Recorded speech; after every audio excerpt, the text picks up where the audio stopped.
data, unlimited streaming, and unlimited calling. Plans start at just $48 a month. And get a free Roku 4 lease with our media packages. Get the speed you need with MR Systems Wireless. Call them at 935-2100. That's 935-2100 for MR Systems Wireless.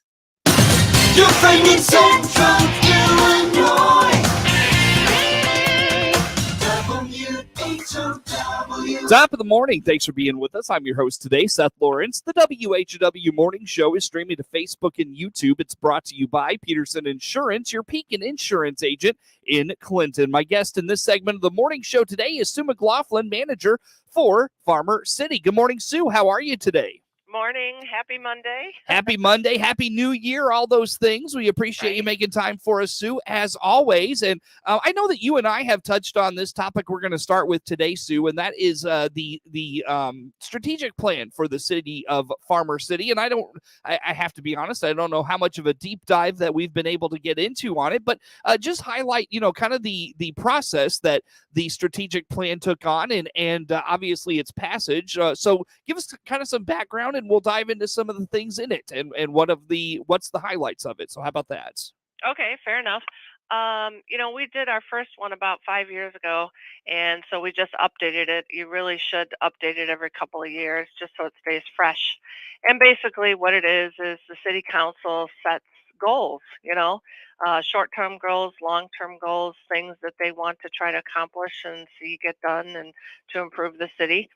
And we use Northern Illinois University has a Center for Governmental Studies, and that's what they do. And they're quite frankly a little cheaper than some other consultants, but they do a good job.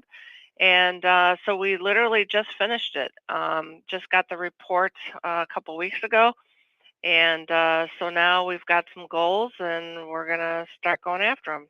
Sure. Well, and what does the process look like, Sue? I mean, is there like breakout planning that happens at the city level? Do you bring in community or stakeholders in the community to kind of give their input? Like, what does this process look like leading up to the passage of it? Back 5 years ago, yes, because it was our first one, and it can be as healthy or as small as you want it to be. And when we first did it 5 years ago, yes, we had community stakeholders, we did surveys with the public, we held workshops, so it was quite a big deal. But since this was just an update, we decided we just kept it internal, and it was with staff and then the city council. So it was a little bit of a smaller thing. Now, probably in a couple of years, we may go back out and do a bigger, revisit since we have new residents and things have changed. So yeah, you can make it as big or as small as you want, and we've done both. Sure. Well, let's dive into the priorities then of the strategic plan, Sue. And as the process came together, what were some of the common themes? What were some of the top priorities that the city began to recognize that needed to be in this plan?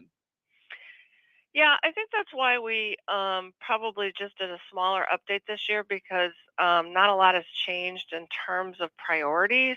It's housing is a priority, not just trying to deal with vacant housing and houses that are dilapidated and not looking very good, but also trying to bring in new housing and try to revitalize and get some growth going. The other thing is we have those 20 acres over there on I-74 at the interchange. We're still trying to develop. That's still a priority. And then, infrastructure is always at the top. We've got, sidewalks has become a priority. We just finished a sidewalk master plan, streets, water, sewer. So, those are basically your top priorities. Sure. And of course, obviously, these things are not not cheap. And with costs going up, it's probably not going to stay stagnant. You'll probably see somewhat of an increase on these things. So how do you prioritize funding and how to pay for those things? Well, that's what was nice about the master plan because a lot of people are like, what's a master plan? Well, basically, they decide what needs to be done, and then we prioritize how to get it done. And so there's a really cool master plan that's available online. It kind of shows what are the priorities For example, sidewalks along 54 from Main Street out to Casey's is one of the priorities. Another one is to get a sidewalk out to Prairie Ridge, the subdivision on the far west. So those master plans help us set priorities, and then we figure out how to fund it. Like you said, Yeah, these yeah. things are not cheap. But we look at grants. We look at trying to save up money using TIF, using business district money, all kinds of different sources we try to use.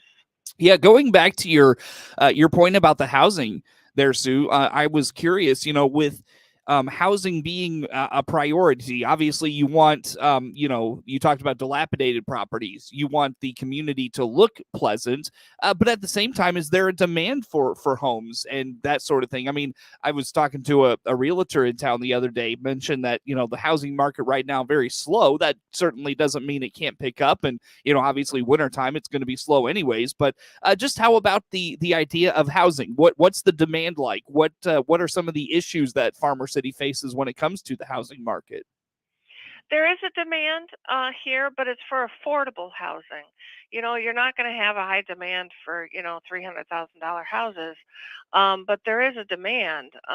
So we are looking at trying to figure out ways to make it reasonable, make it affordable.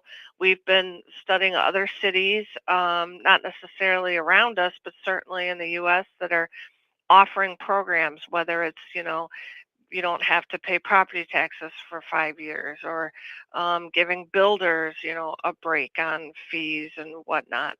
Trying to evaluate different options that can kind of spur that, building, and make it affordable. We're not going to go after somebody, to build a $300,000 house. And the other thing is, I call it senior housing, but it doesn't have to be senior, but certainly smaller, maybe more accessible, ranch type homes, or, there's a lot of people in our community that have larger, older homes and they need to downsize. And we'd love to have that option as well. No question. So again, just Sue, other items of note in the strategic plan. Remind me what else was kind of targeted in there. One of the interesting things that they've set as a goal is to explore rebranding Farmer City. And what that means is not necessarily changing our name, obviously, but it's who are we?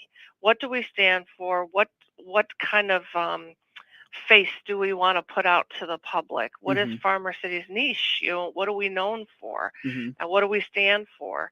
And just trying to make us fresh and more, Stand out. aware, make people more aware of us.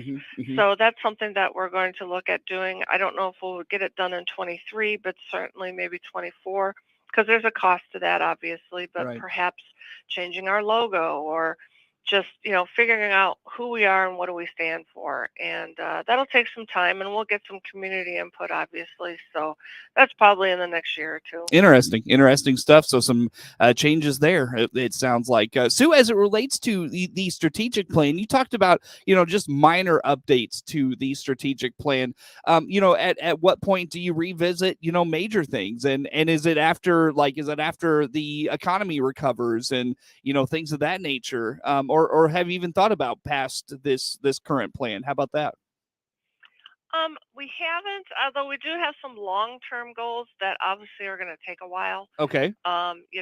Fully building out the 20 acres on 74. When I say a minor update, it's like water improvements. Well, that's an ongoing issue. That's never going to be complete, and what does that mean? Well, we're going to continue to try to, update our water mains and keep our treatment plants up to date.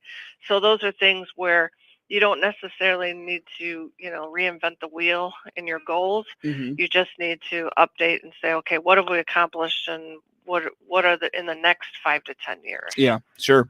Very good. Well, again, Sue, strategic plan. What did I miss in that conversation you want to make sure we know about? To be honest, I don't know.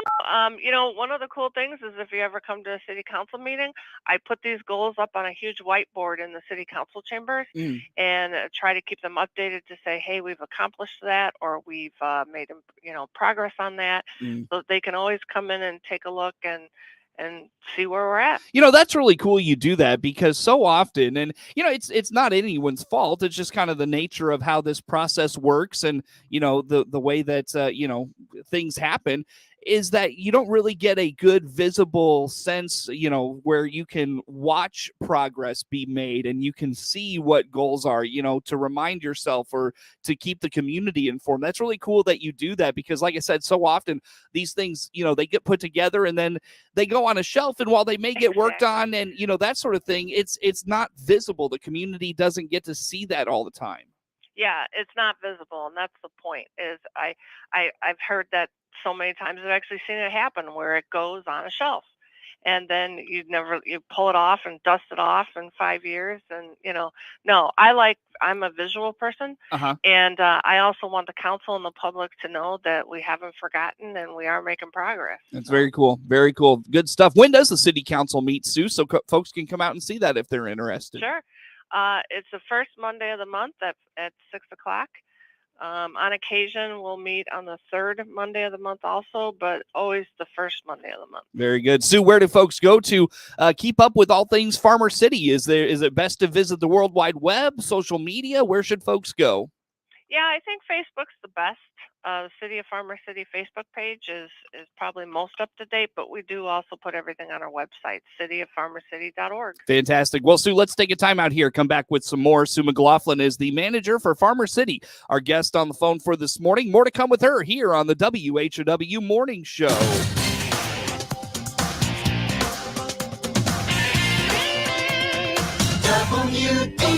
WHOW. We keep you connected. Let's check the markets now on the RFD Radio Network. I'm Jim Taylor. Corn, beans, and wheat all trading lower. March corn 6.66 and a quarter, down to dime. May corn down 9.5, 6.65. July corn 6.53 and 3/4, down 9 3/4. March beans down 18, 14.88 and a half. May beans down 17, 14.84 and 3/4. July beans 14.77 and a half, down 15 and a half. March Chicago wheat 7.19 and 3/4, down 21 and 3/4. May wheat down 21 and a half, 7.27 and a half. March bean meal 457.60, down 6.10. March bean oil up 18 cents, 62.15. Livestock market, January feeders 179.17, up 125. February live cattle up 77 cents, 157.40.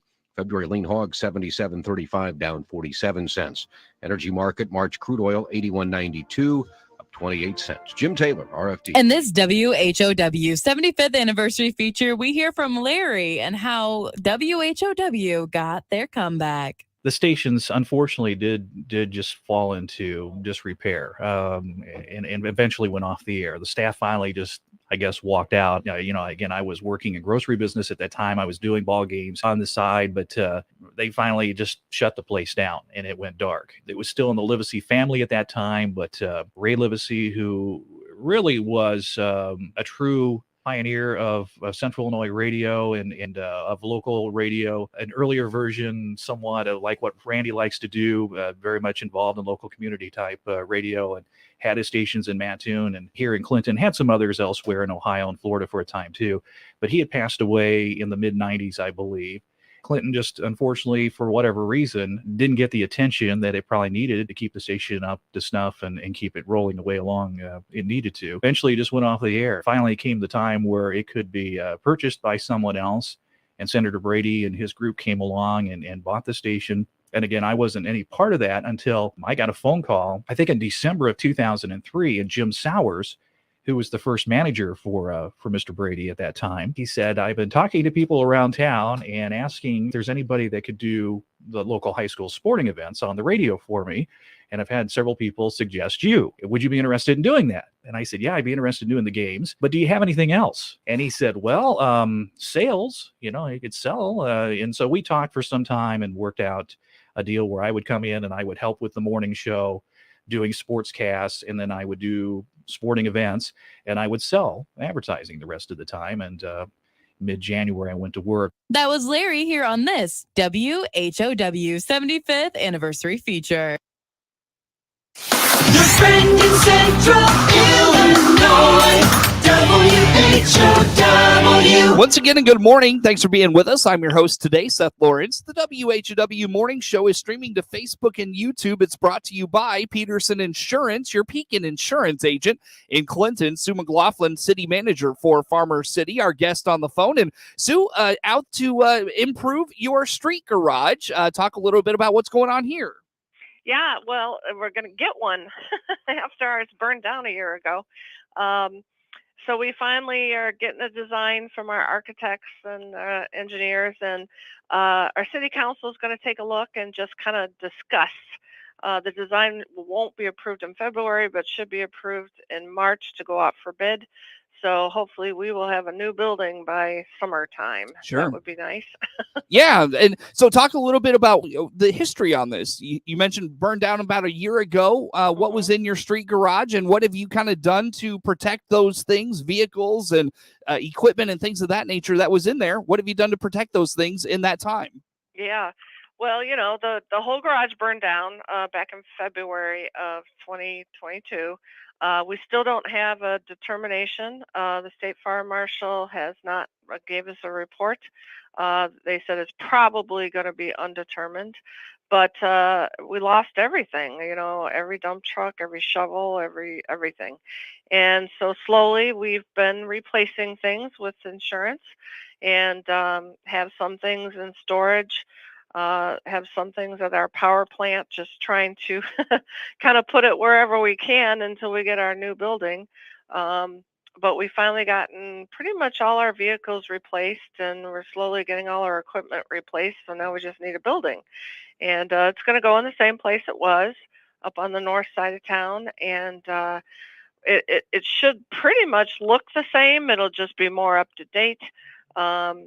Obviously, we have a heat storage area, you know, workshop and whatnot, and then a large cold storage area for all of our vehicles. And so the council is going to take a look at the design, make sure they're okay with how it looks before we send it out for bid. Now, is it one of those things where, Sue, you can make some upgrades from the old facility in terms of, you know, I don't know, more heat or, you know, better storage space? Like what types of things can you improve on with this opportunity to redesign it? Yeah, for sure. I mean, that building was, I think, built back in the 70s. And, you know, we're going to make some stuff that's fire retardant. We're going to have more insulation. We're actually going to have an alternate bid for sprinkler system, which what that means is we're not requiring it, but we want people to give us a price to see how much it is and if we can afford it. So yeah, there's little things, adding an extra door, adding a break room, some loft storage, you know, little things like that. Yes, this is a great opportunity to, you know, bring it into the 21st century, make it more functional for our guys. And I know we're just looking forward to getting it done. Fantastic. Again, give us kind of the timeline of the next steps in that process. So at the February council meeting, they're going to, you know, take a look at the design, give us any feedback for the architect, and then hopefully they'll approve the design in March, go out for bid, I would imagine, in April. And they say it'll only take 3 or 4 months. Of course, as you know, the supply chain issues, let's hope we get it in place by the end of the summer. Sure. Sue, when it comes to a cost on this, do you have a ballpark where you'd like to end up? You may have mentioned that, and I apologize if I glossed over it. No, you know, we talked about it before because we bid it out last spring, and it was double what we, you know, have the money for. And so we're just hoping that it comes in. I'm hoping it comes, you know, in the range of 300,000. Last year it was 600,000. We're hoping the economies come back to reality. You know, we'll have to see, but that's why some of the things in the design are going to be alternates to see, you know, hey, well, we can get it built, but we're not going to do X, Y, Z because it's just too much money. Yeah. And insurance money, will that be part of the equation at all? Oh, yes. The insurance is covering it completely. Oh, wow. Okay. Now, obviously, if there's some things that are, let's say the council says, nope, we want fire sprinkler system, and that's not in the insurance money, then maybe we pay, that out of pocket. I see. But for the building as a whole to be back where we were a year ago, it's fully covered by insurance. That's helpful. That's very, very helpful for sure. Yeah. So awesome. Well, Sue, again, did I miss anything in that portion of conversation you want to point out to us? No, I just think everybody's wondering when we're going to have a building, so I wanted to be sure to mention it. And it's coming. So, yeah, it'll be here before we know it. Very good. Sue, let's dive into wrap things up this morning. A couple minutes yet still with you. Talk about, we've highlighted, I know in our previous conversations, the new playground equipment on your west side of the community. Now you want to put in some parking spaces so folks don't have to park. I don't know what's there currently. I venture a guess like gravel or something. So trying to upgrade things there. Talk to us about this. Yeah, it's been pretty popular, and we were going to again do it last year, and the bids were outrageous. So we're going to try again this spring. Right now, we're out for bids. So if any contractors are interested, we have the bid on our website, cityoffarmercity.org, and on Facebook. We're looking to repave. There's a medical clinic out there, and they have agreed to allow us to use some of their lot for public parking in exchange for us repaving the lot. Mm-hmm. So we're going to expand it and repave it, and add a sidewalk from the parking lot to the playground. And so we're hoping to get some better bids this year. Let's cross fingers that prices have come down a little. No doubt, yeah. And bids are due. The bid opening is January 31st at Mm-hmm. 10 a.m. here at City Hall. So they'll be due by or before that time. All right, easy enough. Very good. So hopefully you get some good prices on that and can get that filled in. And that's one of those things, provided the contractor's time, hopefully it doesn't take very long to get in and get finished so folks can start parking and such at the new playground. Yes, and we've gotten a lot of input, please give us a sidewalk because it's hard to, push the strollers through the grass. Yeah. So we want to get that sidewalk done. Fantastic. Sue, it's always good to talk to you. Again, remind us where folks keep up with all things City of Farmer City. Follow us at the City of Farmer City Facebook page or our website, cityoffarmercity.org. Sue, it's always good to talk to you. We appreciate you making time for us. Sue McLaughlin is the manager for the City of Farmer City, our guest on the phone here for this morning. The morning show streams to Facebook and YouTube. It's brought to you by Peterson Insurance, your Pekin insurance agent in Clinton. Network news on the way. WHOW. The Big 1520 WHO